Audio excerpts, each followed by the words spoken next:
That was Stephan Laplante. He is this episode's guest on Guitar Players in Isolation. Stephan Laplante started his career as a hired gun touring guitarist at the age of 20 after graduating from college, where he studied classical and jazz guitar. For the last decade, he has been touring with top Canadian and US country artists. Most recently, he was on the road for 3 years with Easton Corbin. If you are returning to my channel, thanks so much for the support. If you have not done so already, please subscribe and hit that bell notification button. That really helps the YouTube algorithms show up my video so more people can see it. If you are new to my channel, this is my 21st interview. So lots of other amazing guests you can check out after you watch this one. If you like this kind of stuff and have friends that do so too, then please share it around. Well, let's get started. Hey, Stephan, how are you? I'm great. How are you? Oh, not too bad. It's kind of an honor to have you as a guest on my program, because you've already indirectly been a guest on many of my programs. On a lot of my guests, when I show little video clips, you're there. You know, I saw you with Jason McCoy, and there's a couple other guys that ring a bell. Oh, and when I did the interview with Danik for the song Testify, I think you were in that video. And there was another one when I interviewed David Kalmusky.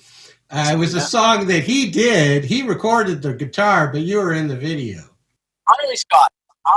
Marley Scott. Marley Scott. That's right. And here's something funny. You're gonna laugh on this one. So after about 2 months after I put the video out with my interview with David Kalmusky, I got a block from YouTube. So that interview is blocked in Denmark only because of the Marley Scott 15-second video clip of you. That's amazing. I don't know what that means. Yeah, that's kind of weird. So none of us can make it famous in Denmark. That's insane. I wonder why they just blocked it. Yeah, you know? I don't know. It's all YouTube with the publisher rights, and they can put copyright claims, but usually nobody ever blocks videos. It's the odd time somebody will actually block it, but kind of weird that was the only jurisdiction. Anyway, how's things going in lockdown for you? Oh my gosh, it's been a interesting year. There's good that came out of this year, as far as you have time to do all the things that you never had time to do before COVID, as far as like studio stuff at the house, or like just gear stuff, and just tons of little things that when you're touring you don't have time to do. So we all had plenty of time to do it this year. But I missed touring. I missed the shows. It did help me focus more on the recording aspects of things this year, in my studio. But I just definitely missed, plug in an amp and just have fun and rock and roll and play live, Well, we're going to get into that because, you've basically gone 100 miles an hour for the last 7-8 years touring. So, so it's got to be kind of a shock to your system. But I see you got the aux behind you and some amps and all that. So is home recording kind of been a thing you've really caught up on in the last 6 months? Yeah, I'm kind of all or nothing type of guy. So when I decided to do something, which Danik is the one that was like, you really need to get into recording and all that, and David Kalmusky as well, and they pushed me into that path as well, along with touring and live playing. But I got, we insulated the whole place basically. We did excellent. The wall, the ceiling, the flooring, all the whole thing, right? So the patch bays, all the cables under the floor, and the whole really? And this is in your house? Yeah. So very cool. I know. So it's fun. It sounds good, and it allows it. It's a creative aspect. Like, for sure. Copy what someone else played on the record, but when you're the guy creating something, creating a part, that I feel like it's amazing because it's something that comes from you, that built from scratch, Yeah, well, just for our viewers, we're going to get into everything here, but I'm speaking to you in Nashville. You've been living in Nashville for about 10 years. You and Danik are the Quebecers down there. Oh, I know. Yep. You got a little bit of a head start on you. Well, we're all older than you. You're a young guy. Been down here for longer, yeah. But I was touring up in Canada with Jason Blaine and all the Higgins, all the bands in Canada. And then Danik was like, of course he was super busy with Emerson Drive, but he was like, you need to be in Nashville. You need to move down to Nashville. Yeah. As soon as I turned 21, made the move, came down, and that's amazing. Literally with one suitcase, 2 guitars, and a laptop. And that's it. Yeah, it's a great story. Well, let's. I guess we'll just dive into it. So, you're from Quebec. We hear the accent. It's good. I like it. You're from Quebec City. Quebec City. Yeah. Okay. Because Danik was more closer to the Quebec-Ontario border. Yes, he was.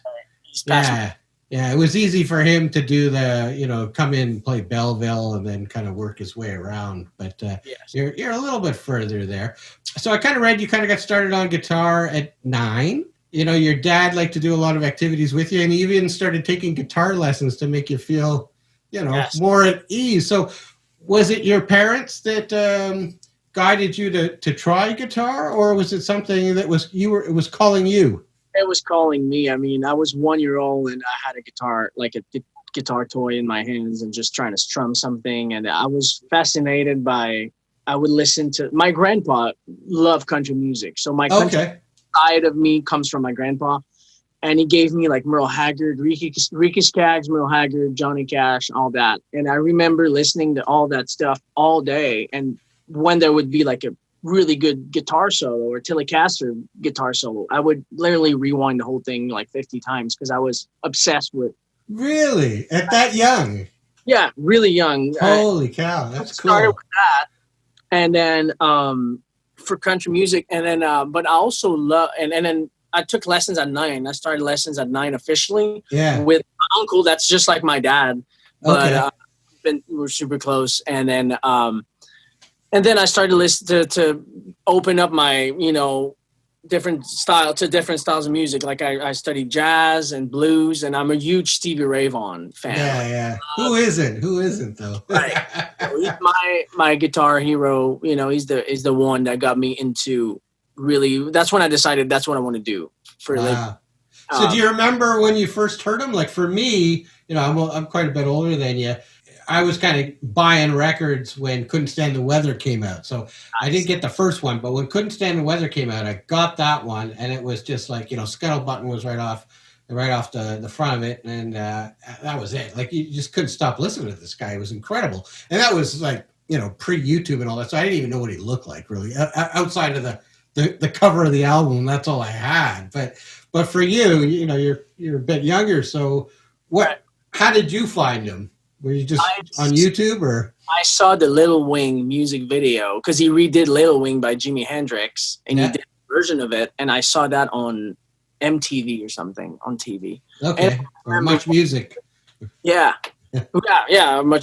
Music Plus probably Music for you. Plus or something, yeah. Yeah. And I remember listening to that and be like, what was that? Like, to me, the sound, tone, his touch, I mean, he's unique. He's one of a kind.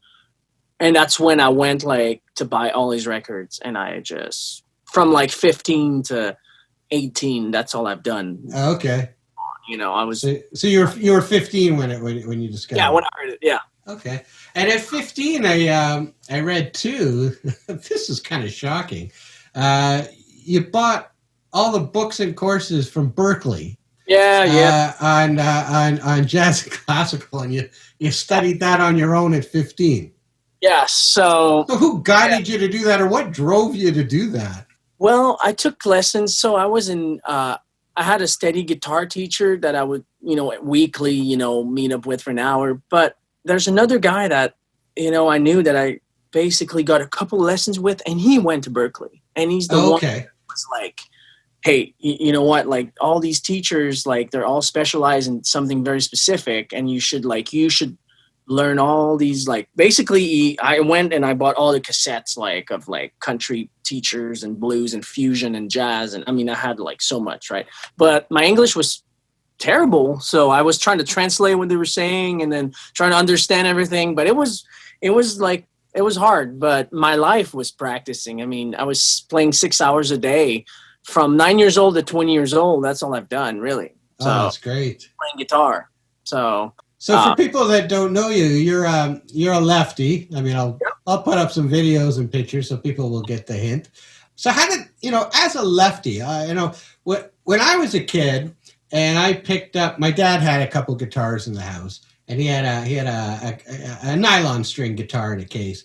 And my instinct, and I remember this clearly, my instinct was to play it lefty. I was playing it upside down for a couple weeks before my dad said, it's the other way, son. The other way. But that was the natural feel. And even before guitar, playing the tennis racket in front of the mirror, I would play it lefty, So how did that kind of work with you that this is the way I got to play the guitar?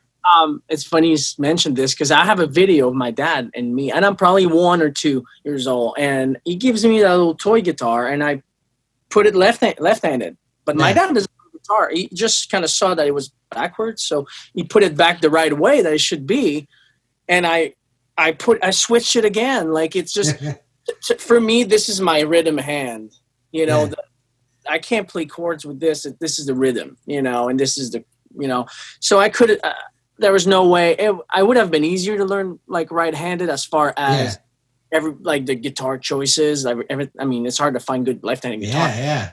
But I do believe that my natural skill abilities were to be lefty, so I pursued that. And Are you left on everything else, like handwriting, right, left-handed, baseball bat, hockey stick, the whole thing?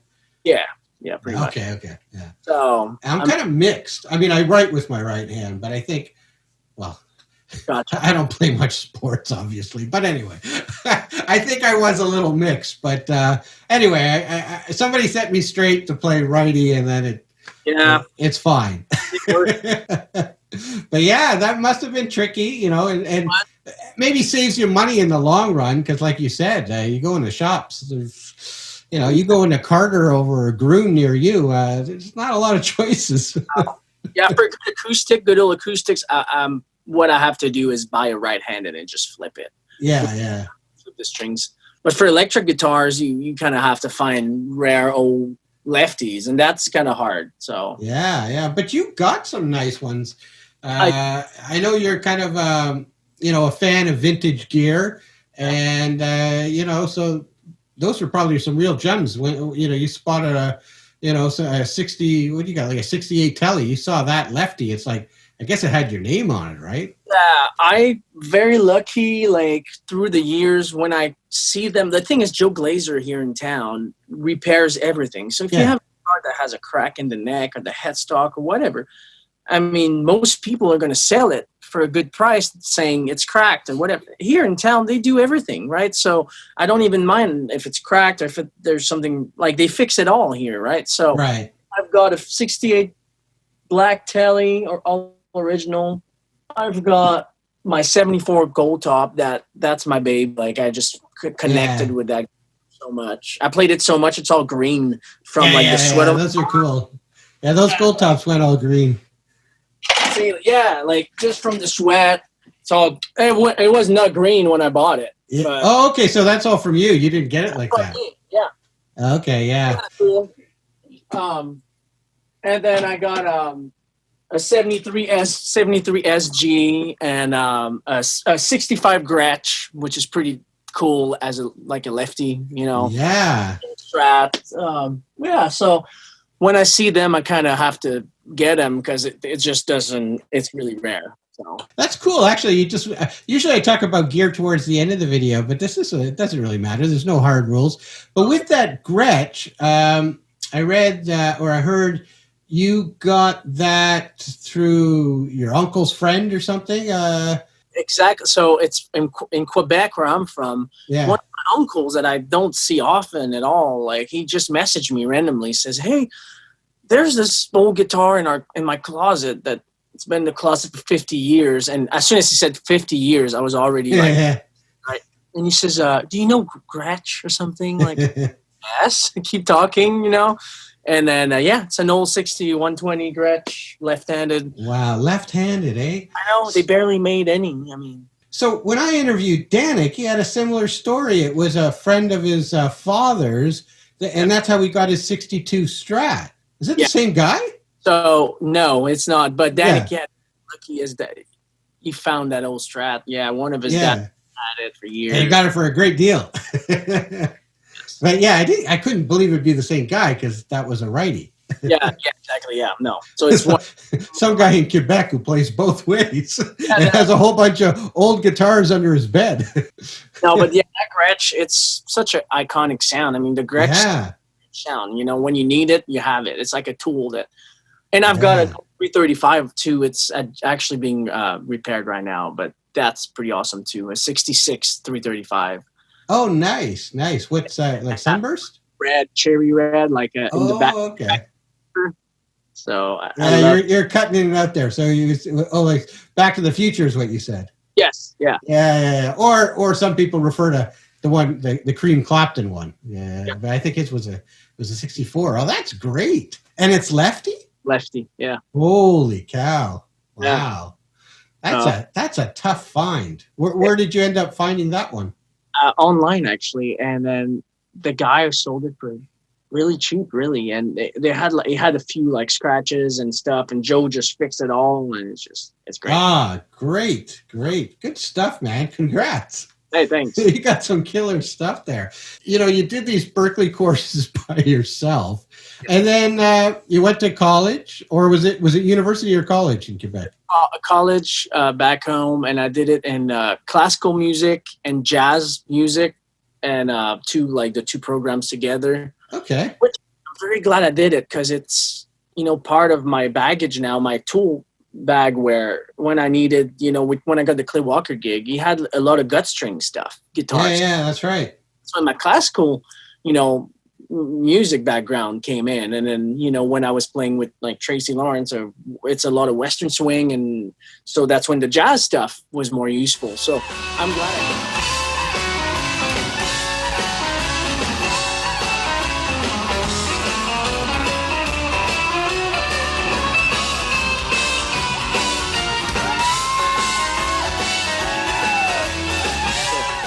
I did.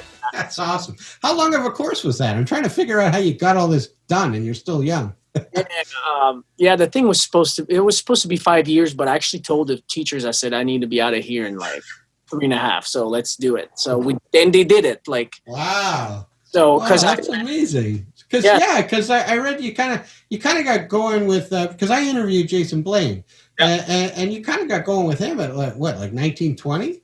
Yeah. So Jason Blaine was Wow. Jason Blaine was my first big gig, like in Canada. So right after college, I went on the road with Jason. That's amazing.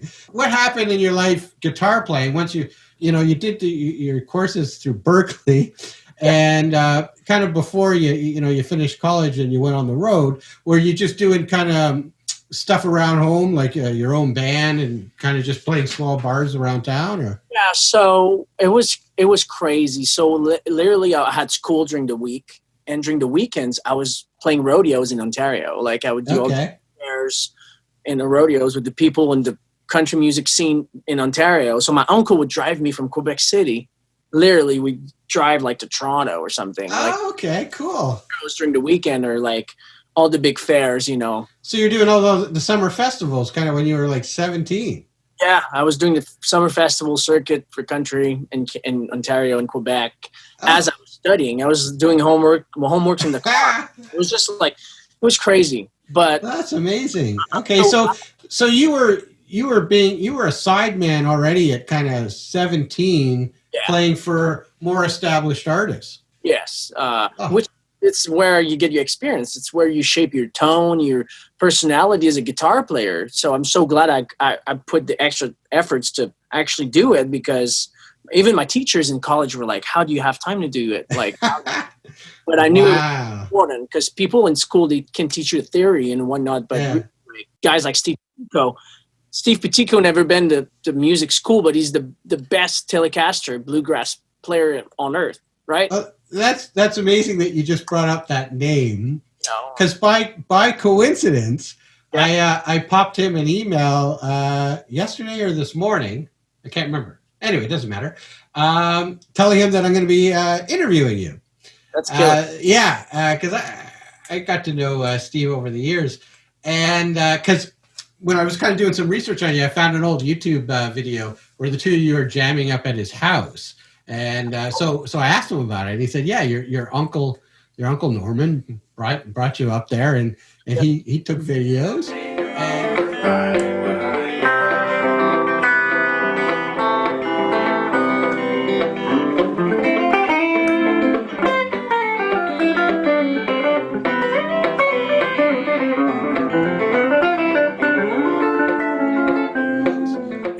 And he told me, this brings you back to Danik too. He told me there was another time where he was invited to Danik's for a surprise retirement party for Danik's dad.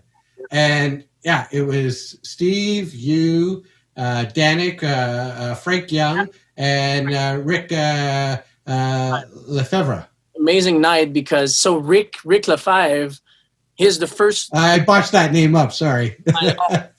Super, right? But he's the first person that gave me a chance in the club scene in Montreal. Okay. So Rick is super kind, like the best. He's the best, and he would just see me, and I would drive from Quebec to Montreal when I knew he would be playing with his band that weekend. So I would drive, and he'd be like, "Come on, come play!" Like all night, he would let me sit in, and we just.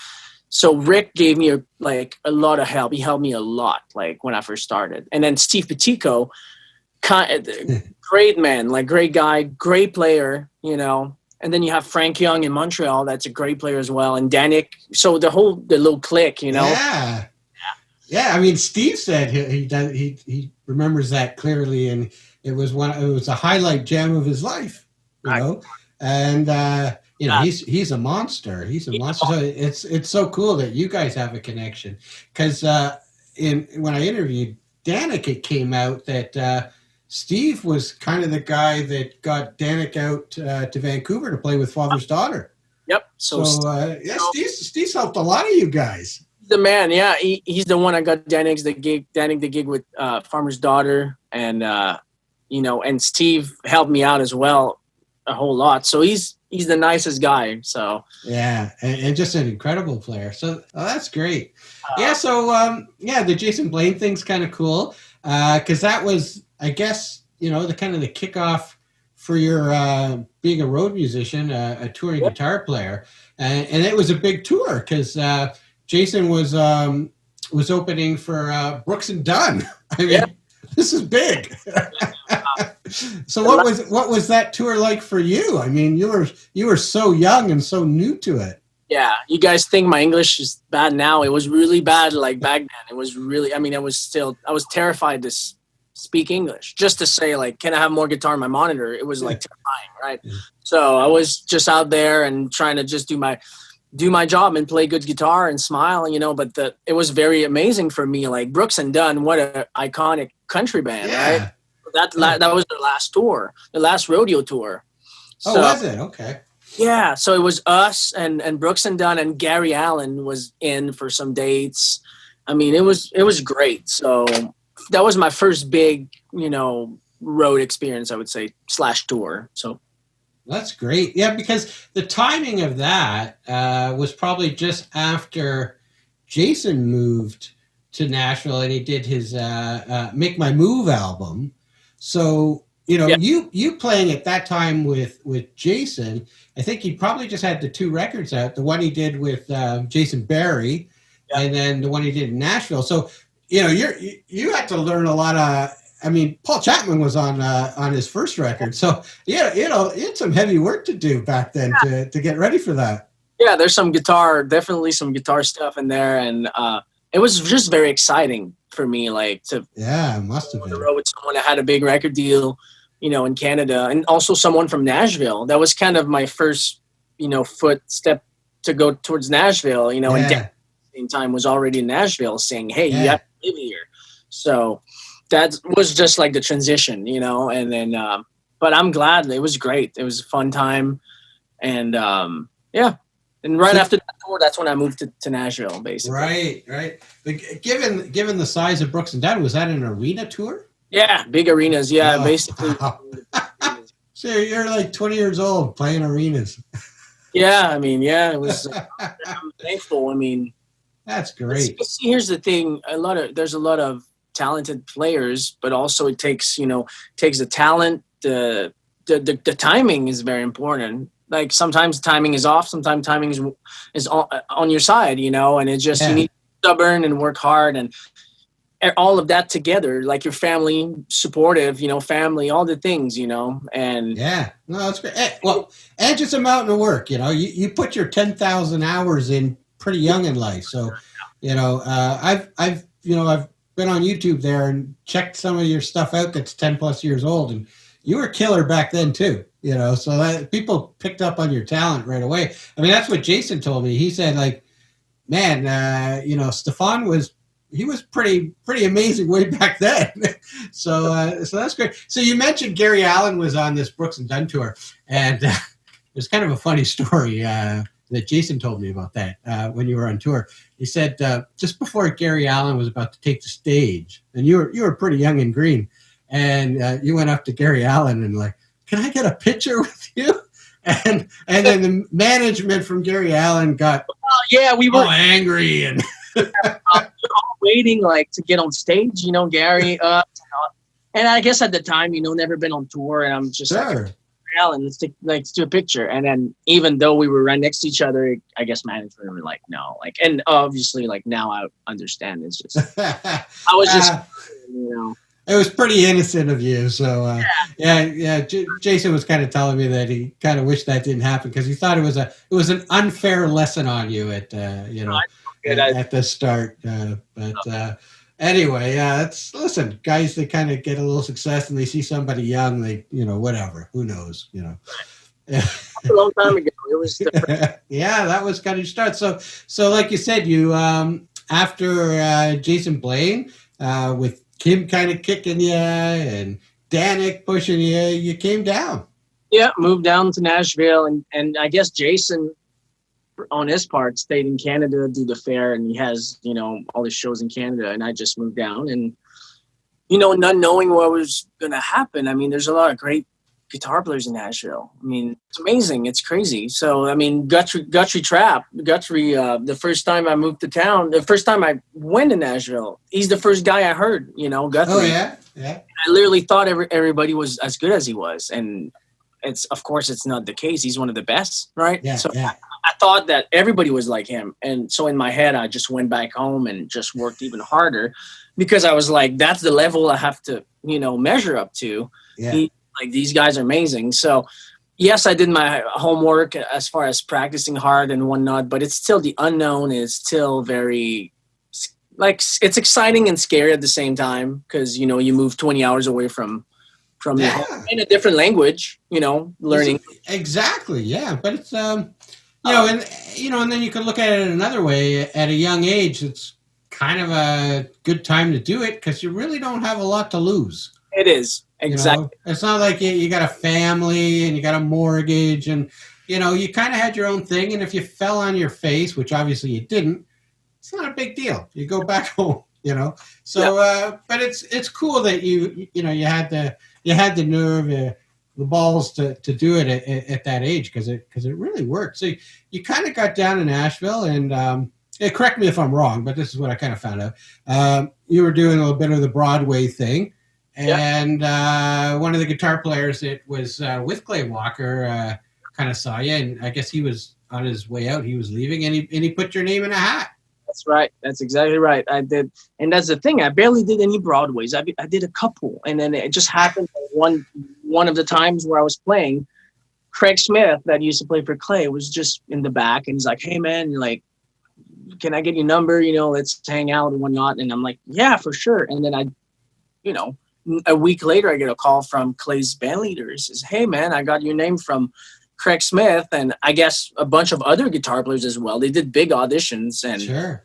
Whatnot. And then that was very exciting, like to get to move down to Nashville and not even 2 months later get. Oh, that's it, eh? Yeah, a really big audition for an artist. That's amazing. Yeah, so that was exciting and then I got the gig, so that was really good. So yeah, kind of changed. Well, that's the thing. Like, timing is everything, but you got to be prepared, right? If you were just an average picker and you he came in and saw you, he wouldn't think twice, you know. So you were prepared, and you know, and then you got lucky timing, you know, because a lot of people come in and out of those bars, right? I did, and when I got the call back, I mean, everything changed from there. That was the beginning of my whole journey. I mean, you listen, like my 5th show with Clay was the Houston Rodeo, was like it's 75,000 people, right? So you go from, you know, it was a whole other level, and you know, all the tour buses and all the whole thing was very exciting. And toured the country, I mean, toured the United States for me was great. You know, I love traveling. That's right. Lay your head on my shoulder and let it fade away. And if you wanna let go. Wow, what an experience. That audition tape is actually on YouTube. Yes, I'm very young. I'm 21, and Yeah. the story of that is Clay was in Mexico, Okay. and I guess the only way for him to pick someone was for the band leader to upload the auditions on YouTube. So he just uploaded everyone's audition and then mine as well, and then that's why it's still on there. It's been on YouTube. Oh, okay. Oh, that's not Clay talking to you and singing along. No, that was the keyboard player, the band leader. Ah, gotcha. Okay. Yeah, I watched it. That was great. Play and yeah. Yeah, you killed it. You nailed his songs, and going from playing the rhythm to the lead lines, all on an acoustic. Then you threw in this heavy jazz swing thing with a bazillion chord changes.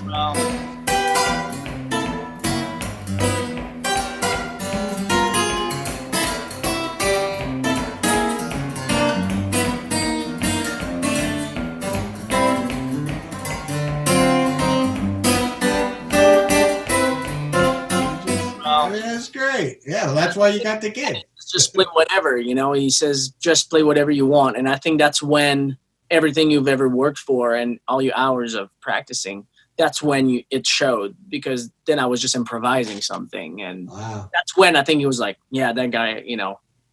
Well, I mean, he had huge hits like "She Won't Be Lonely Long" and, you know, "If I Could Make a Living." I mean, this was big. Yeah, this was a big deal. Clay, yeah, and in 2011, Clay just had "She Won't Be Lonely Long" number. Yeah. March the year prior, so we were playing all the big fairs all across the country. Oh, that's great.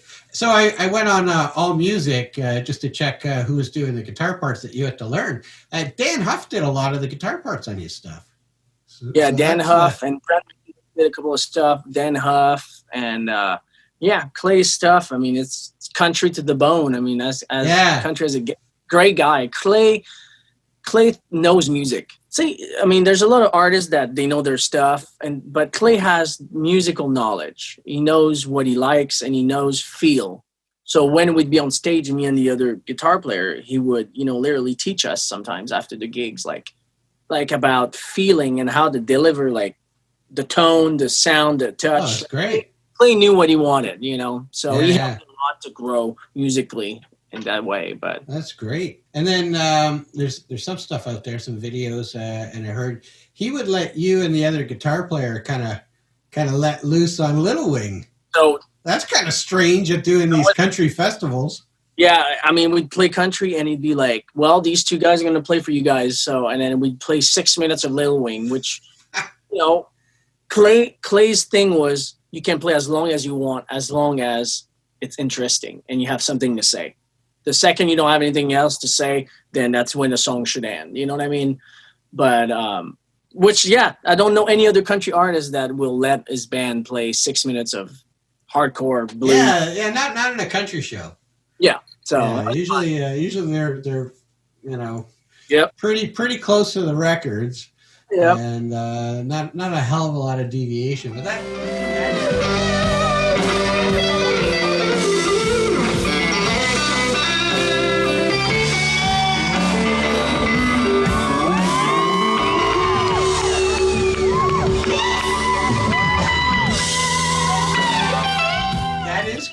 That is cool. So then you did a little bit of work with your buddy playing with Emerson Drive. Yeah. So, which was awesome because Danik, so they had a fiddle player, but the fiddle moved to Vegas, so they were thinking about a second guitar. So Danik was like, "Hey, you want to play with me?" And for me, that was a big deal because Danik's like my older brother, and his dad is I'm close to his family, and Right. it was meaningful for me to just be on stage with Emerson Drive. So no, that's great. That's great. And Danik's a killer player, so it's that cool look when you get two guys going at it, one's left, one's right. So you got the nets flying out the opposite ways. But Danik's had a lot of good. Yeah, like you said, he had. They toured instead of a second guitar player. They toured with a fiddle player for a while, and then they toured a lot with a second guitar player. And I think it was probably close to the time you were with him. He also had Joey Landreth as a guitar player. Yeah, so Joey I think was subbed on few shows in Canada, and they went through a couple of players. The thing is, it's basically after I left because I got another gig, and they were like, "Well, we'll just find some other players," and then they had few cats playing different people, But so the Emerson Drive thing was really fun and good music. And then I went on the Ben Perry tour with Lindsay Ell. Oh, great! We were on the Perry tour, and then that's how I met Easton Corbin. Actually, it was us and Easton Corbin and Ben Perry. We did a tour up in Canada in February. It was the coldest I've ever felt. Yeah, you're from Quebec City. You know what it is. And it was really cold, like minus, I don't know, 35. Yeah, so, Lindsay was just on the CCMA Awards. She was part of that the grand finale. They did, I guess, half the show at Burrells Creek and then half the show in Nashville, right? Yeah. So that was fun, and then from Lindsay, I went to Craig Campbell after that. I checked that out too. Some of his albums, same with some of the other guys. You had you had to really learn. Like Brent Mason was on a lot of that stuff. I think Craig's stuff is all Brent Mason. Yeah. It was like the players. It was Paul Franklin and the drummer that always plays with them. Slipping my mind. Well, Randy, I know Randy plays with Brent, is Brent's brother, but I don't know who was on the actual session. Yeah, it'll come to me. I have it here. I have it here on my notes, but I'm going out of order, so that's okay. But you kind of had a knack. Whether it was, a lot of it was just timing, like you said. You were playing with Lindsay, and then Easton Corbin was on tour, and then so that kind of got you there. But when you sum up all these artists that you were with, Clay Walker and Easton Corbin and Tracy Lawrence and Craig Campbell and Joe Nichols, we'll get into Joe Nichols. All these guys, they're quote unquote new country because they were kind of mid-90s forward, but they all have a real traditional country sound, So was that like kind of luck, or was it a little bit of your own stick handling because that's the kind of music you really love? Because they all got a similar kind of in that similar space. They are.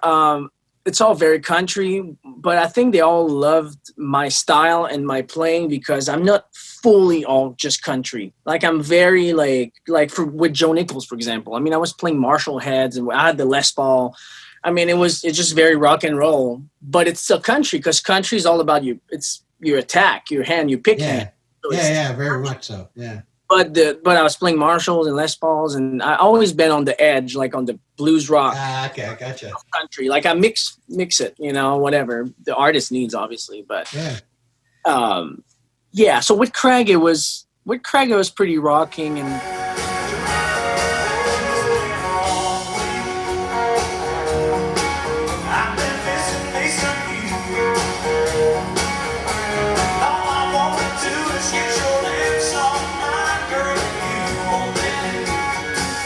Joe Nichols had two sides. Joe Nichols had the Gimme That Girl and Sunyan 75 and then Joe Nichols. And then you have the old Joe Nichols from early 2000s where it's really old Telecaster country.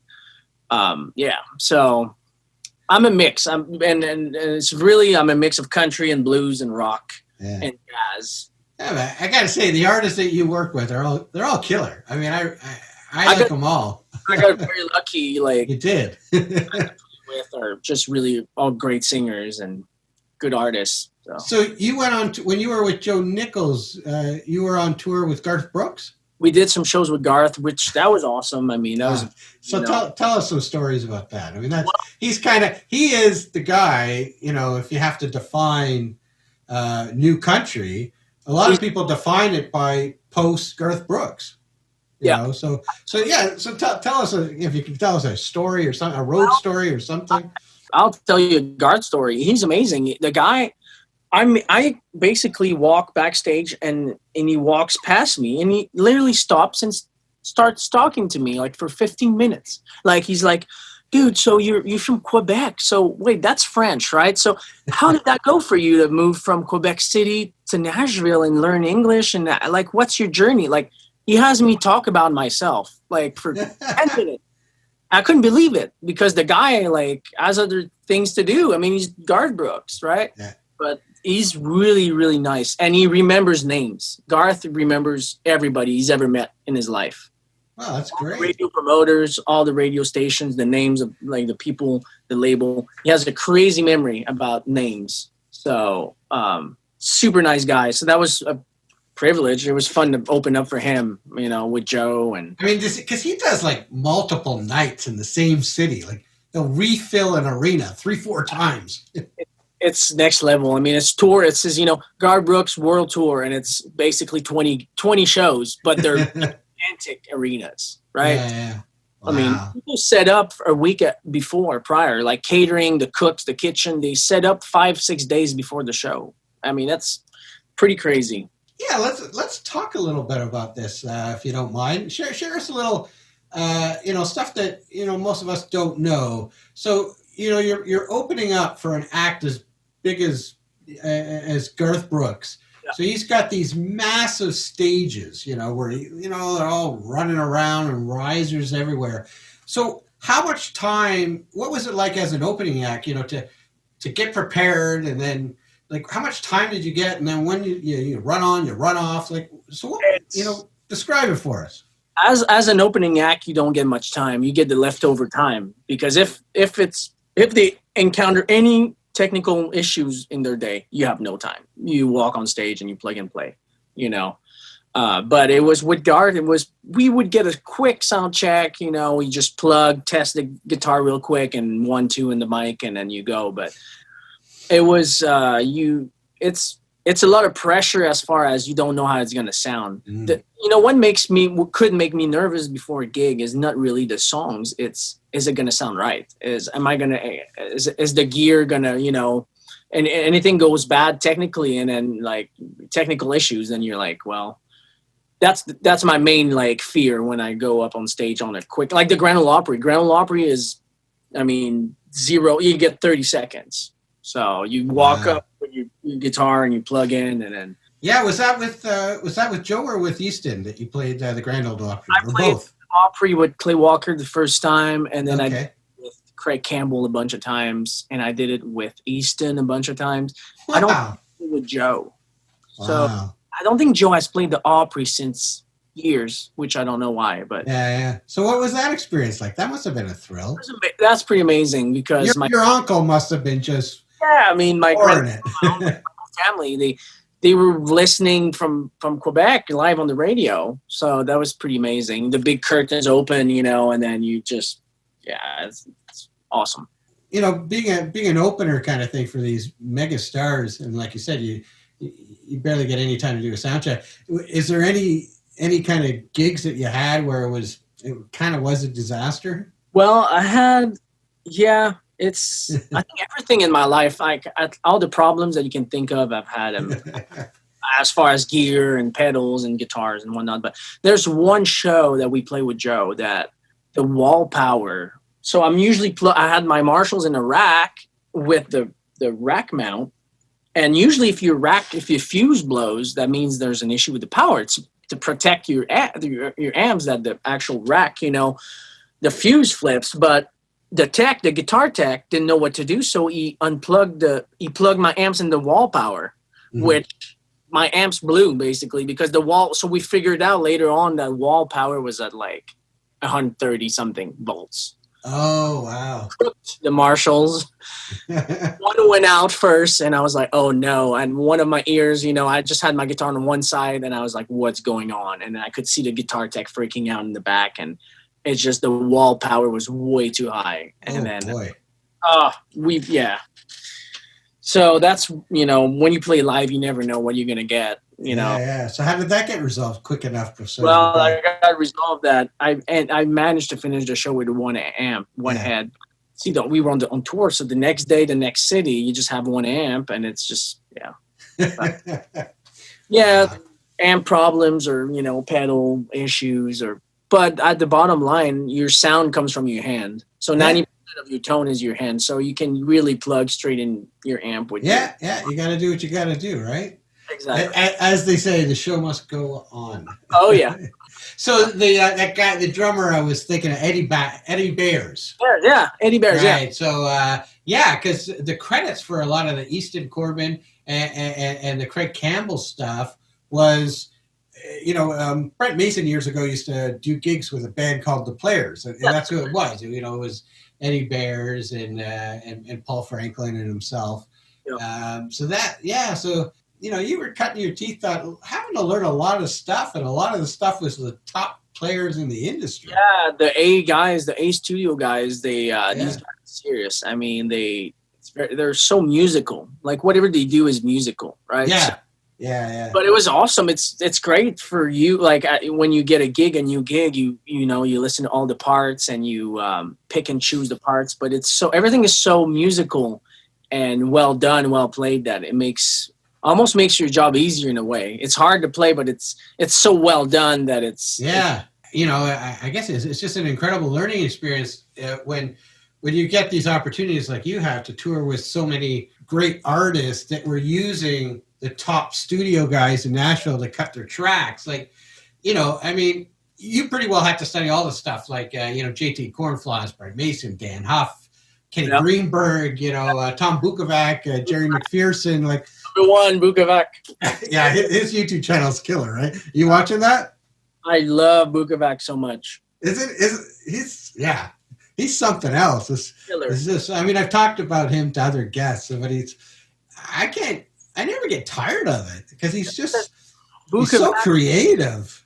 Yeah, what I admire so much about him, I want to be who he is as a musician because he plays like him. He doesn't try to be anyone else, but Tom Bukovac, and he has that swag and that feel that just it's amazing.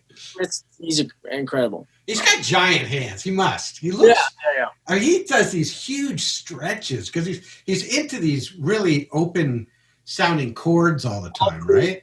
Voicings and and he's always moving bass lines on the chord, but the hands are like I don't think I can physically do it. I've kind of tried some of his stuff, and it's like, geez, he must have big hands. He does actually, yeah. So you've met him a few times? Yes, he used to have a store, right?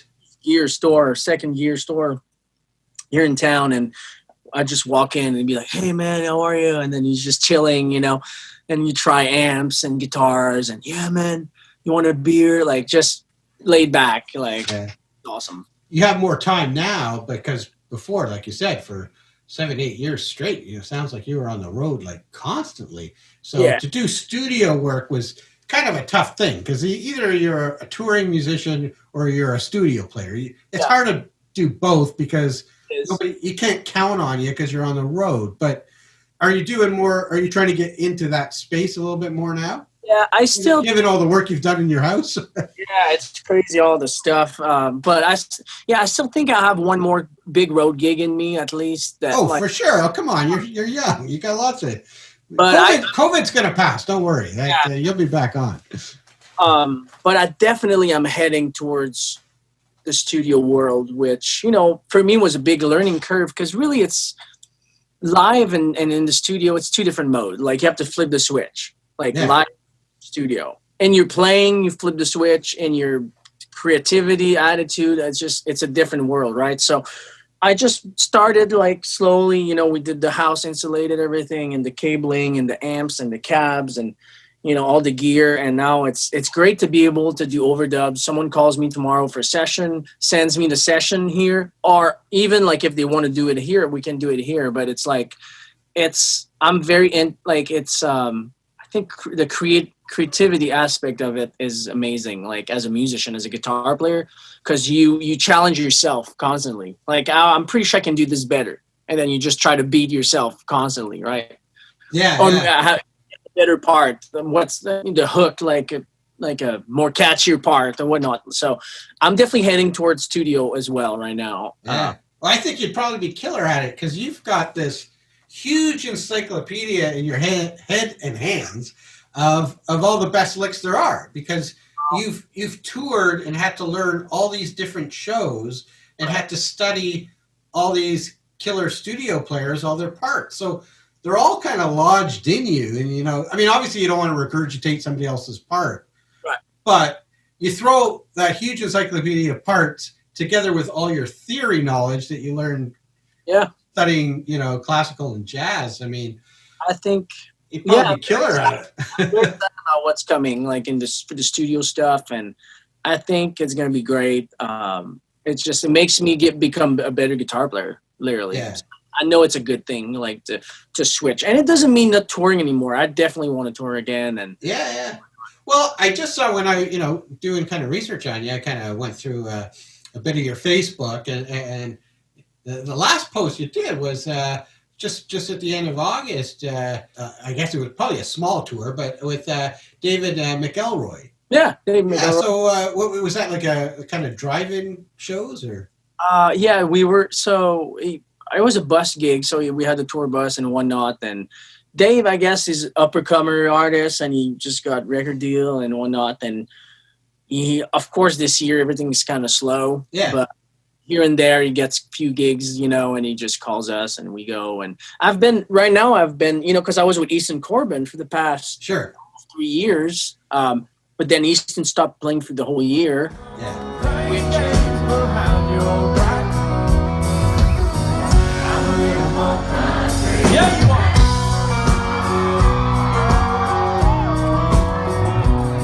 Which is wide open door for me to say yes to different calls. So right now I'm playing with 3-4 different artists that here and there get gigs and whatnot. And it's a lot of work because you learn a lot of songs. You get different gigs.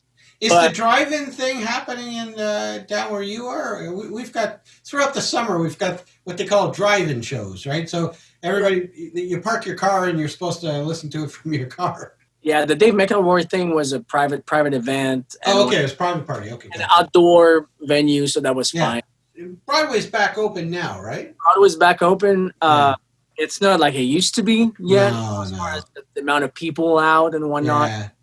But it's back open, so that's positive. So you kind of do that from time to time too? I do, just not too much, but I do. Like I think I do it for fun. It's if you do it too much, it's gonna feel like work. It's gonna feel you play the same songs all the time and what's it like? I mean, I've been to Nashville many times as a tourist, but I mean, what's Broadway like now? Is it really quiet or?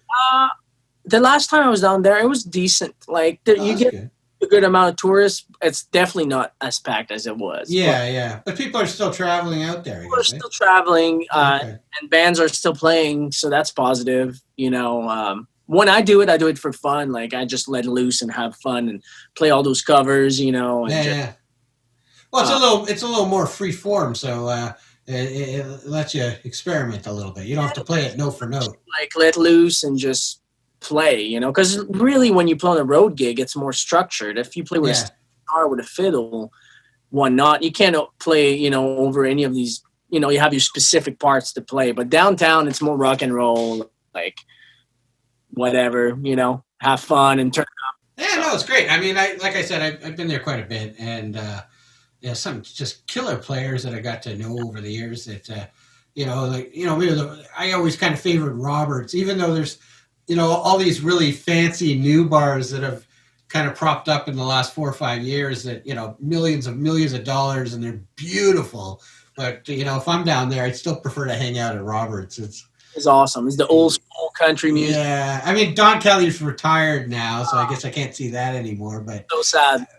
I mean that was kind of a highlight. Whoever was playing guitar with him, and I heard Guthrie Trap with Don Kelly when I was like 15. That's the first experience on Broadway that I had, and I was blown away. I was like, "This is amazing." He's incredible. Yeah, he's incredible. I kind of got to know him over the years, and I had a little opportunity many years ago to play with him. Actually, it was probably around the time you moved down there. It's 2010.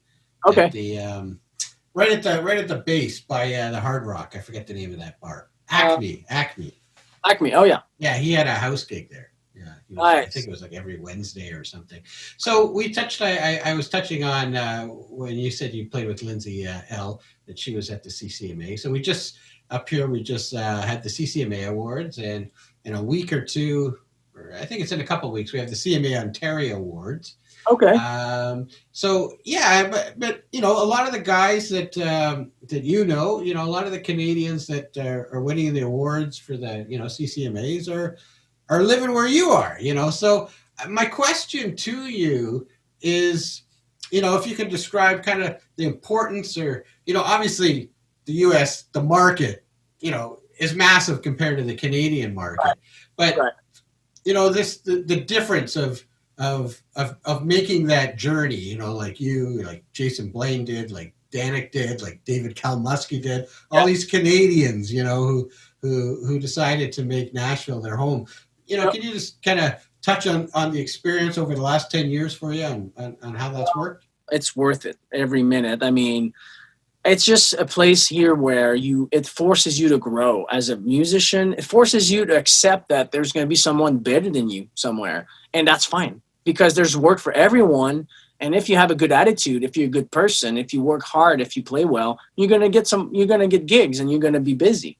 I think it's more like you learn the family, like the musicians we're tight here. It's like a family, and we help each other, and, it's not jealousy or like that's my gig. Don't it's a different mentality. And for me, like the Canada scene, I mean, the thing is, you do a tour. If you do 20 shows, that's about it. Because like if big cities, but in the States, I mean, you can go on and on. So there's more work. Obviously, it is hard to make the move, and it's hard, for the visas and like that's a lot of money, and whatnot, and just hard to get. But if you're able to do it and move down, for me, it's been incredible. Like, so would you think, like, for some, younger Canadian country artists that, are kind of getting a little momentum up here, do you think they're, kind of doing a disservice to their own career if they don't make the move and they just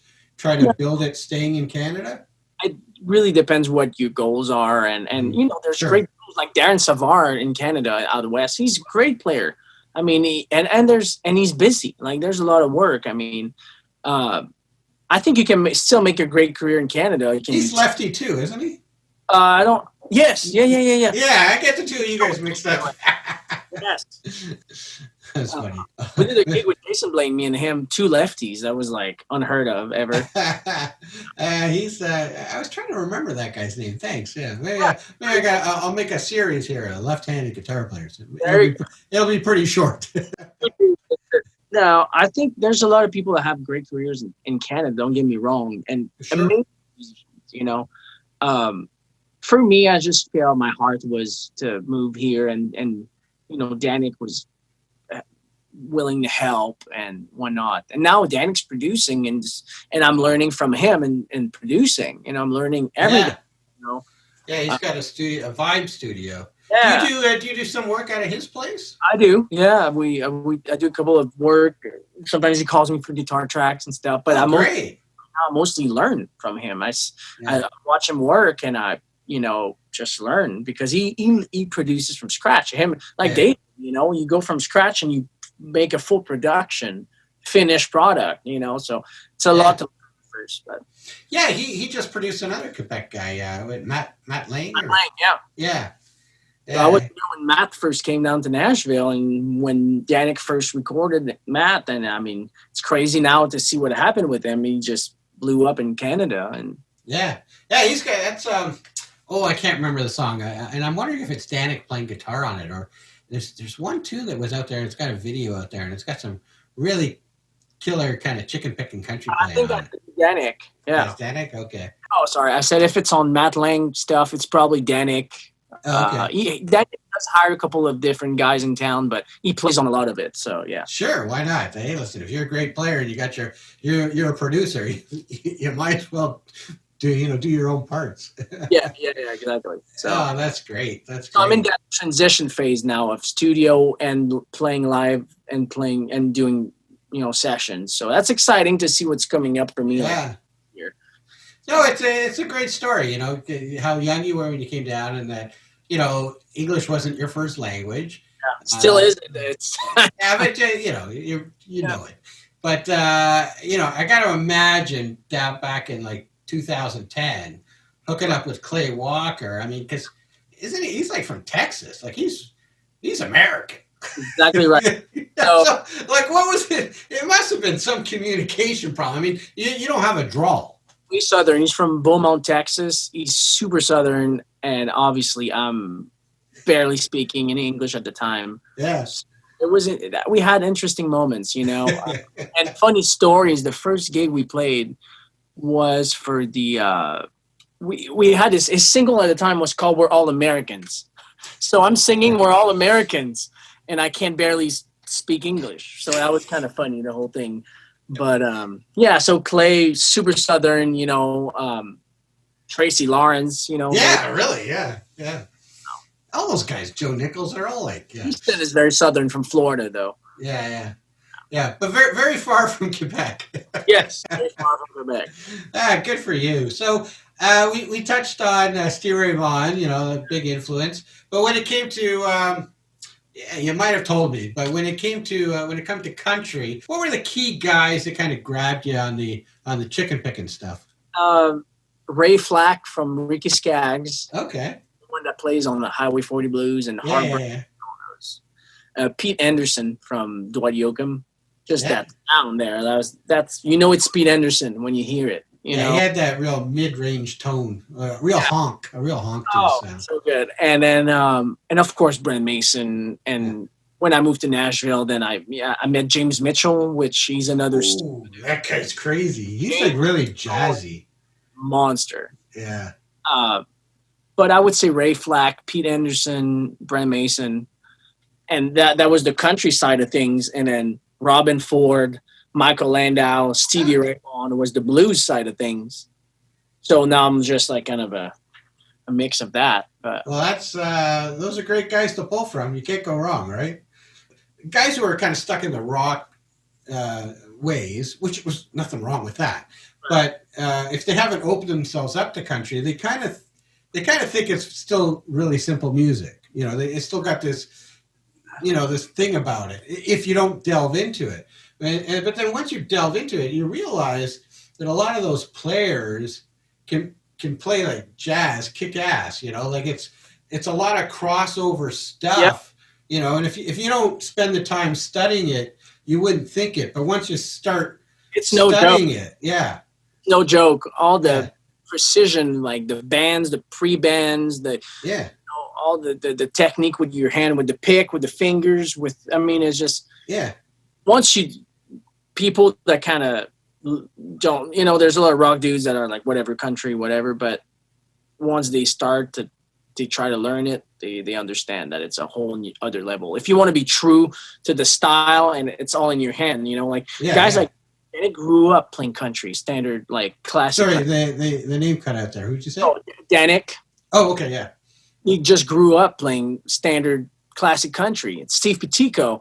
And I learned from these guys, but they were teaching me about your attack. It's the way you attack the strings. It's how aggressive that attack is and whatnot. And that's what a Telecaster. But if you play a Strat, if you play blues, that is completely different now. Like your wrist is looser, your hand position is different. So so it's a great genre. There's the guys that are doing it well. You could learn forever from these guys. There's so much going on when you really start to get into it. Like obviously you have, right? that's why for me being here in Nashville is so there's just an energy here, and it pushes me to be better, to constantly like strive to. And you always hear someone that does something that you can't do, so you never think that you never think you're good. You know, you're always like, oh my God, there's so much to learn, right? So I think it's a city where you grow a lot. You push yourself, your limits. So oh, that's great. Well, we started off we hit a few things on your gear, but usually the way I like to kind of end off is talking a bit about gear, which we did. But it would be cool if you could. Do you have your black Telly that you could show us? Because I know that's your main one. Oh yeah.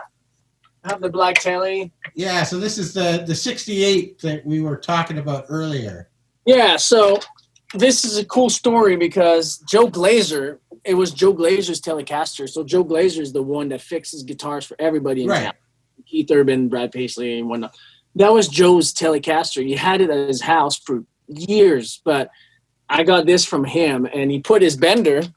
So Joe recently making a new bender, and you put it in there. It's incredible. It's so smooth, you know. And so that's the old Telly, which, funny story, I didn't know, but Fender wasn't making, apparently, black lefty Tellys. So if you wanted a black left-handed Telecaster, you had to call Custom Shop. So that's a custom shop. Basically, the guy in 67 called Custom Shop, and he says, I want a black Telly. And that was it, you know. So it's kind of cool. Oh, that's great. So do you do a lot of playing with the bender? Yeah, for years I didn't have one anymore, and now I'm recently getting back into the whole bender stuff, which is it's a lot of fun, eh? So oh, absolutely. I mean, the tequila makes your clothes fall off solo. It's all bender. So.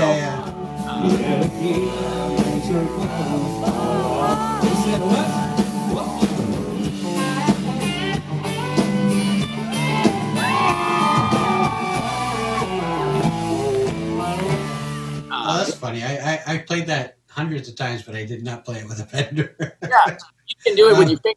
Yeah.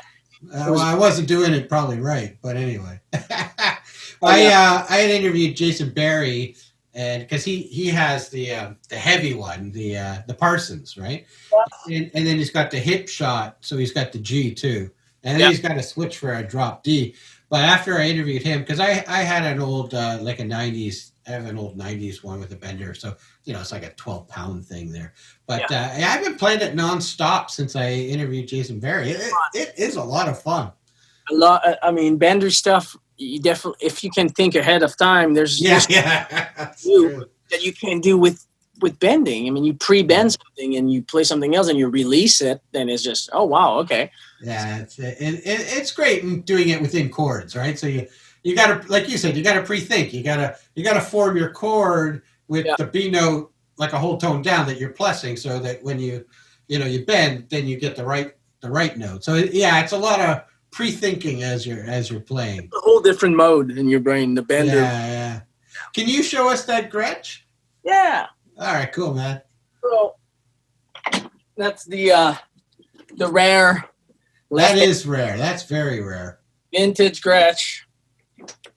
So that is pretty cool. I mean, they didn't make that many, you know. So what year is that again? Was that? What year is that? 65. Wow. I mean, how many left-handed did they make in 65? I mean, it can't be much at all. Not much at all. Yeah. It has the Bigsby's amazing. Very smooth.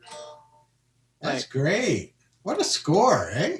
Yeah, thank you. And then I have a few other Tellys that Kelton Swain, a guy in Franklin, built for me. Yeah, it's funny you say I have one. You have one, yeah. So I have the Surf Green. You have a left-handed one. I guess he made that special for you. Yeah. So I have this one's the Surf Green Telly. Yeah. Very light. Very, very light. So let me ask you, because I do have one. The staining on all that's probably from you, right? Because he does a very light finish. Yeah, all this is for my Clay Walker days. Just play shows, you know. Yeah, because the one I got was pretty. I mean, obviously he relics it, but it was pretty clean. Like I have the original pictures when I bought it. Yep. It doesn't look like that now.